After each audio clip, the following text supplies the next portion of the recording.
យកបកយសាមលោកប្រថារសានៅលើទីសត្វទីសានគឺប្រហោស័ក្តិសិទ្ធិនិរថថារសាក្នុងទីកន្លែងណាក្នុងគ្រាគ្រាឱកាសនេះថាជាអភិលក្ខណៈសម័យប្រកបដោយសេរីសុខស្ដីជ័យមង្គលពលសុខចុះប្រការកាត់កើនចម្រុងចម្រើនក្នុងក្រុមគ្រួសាររបស់លោកឧបាសិកា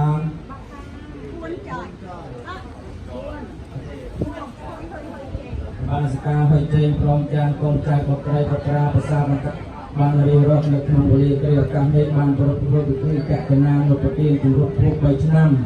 ជូនចំពោះលោកឧបាសកបុត្រចៅលោកបានធ្វើការកិរិយាមុនលើដោយពួកញាតិរបស់លោកព្រមទាំងញាតិក្នុងសង្សារវត្តលោកបានបែកកាយរំលាយខាងព្រមទាំងញាតិការសាររហ័សទាំងអស់ទាំងខាងលើទាំងខាងក្រោមទាំងខាងលោកឪពុកទាំងខាងអ្នកមហាលោកបានបែកកាយរំលាយខាងការប្រាក់លោកនៅហើយមុខសូមបានកាប់ទេសន្តិវិញ្ញាណទាំងអស់របស់លោកជ័យមកក្នុងពេលនេះរងចាំអនុមោទនានៅភាពផលកុសលផលបុណ្យនៃកូនចៅទាំងអស់នេះបានមកពេលធ្វើឲ្យក្នុងវេលាគ្រាឱកាសនេះកម្មលោកបានទទួលឲ្យប្រសងប្រែប្រឹងសន្ធិនិកក្រោយពរជ័យសពសាប្រការកូនចៅប្រុសស្រីទាំងអស់ហើយរកទទួលទាននឹងបានកាត់តាមគុំសុខតុងរមនាក្នុងក្រុមគ្រួសារប្រាថ្នាប្រយោជន៍កិច្ចការសូមឲ្យបានសម្រេចគោលបំណងប្រាថ្នាគំបីគ្លៀងគ្លាតឡើយ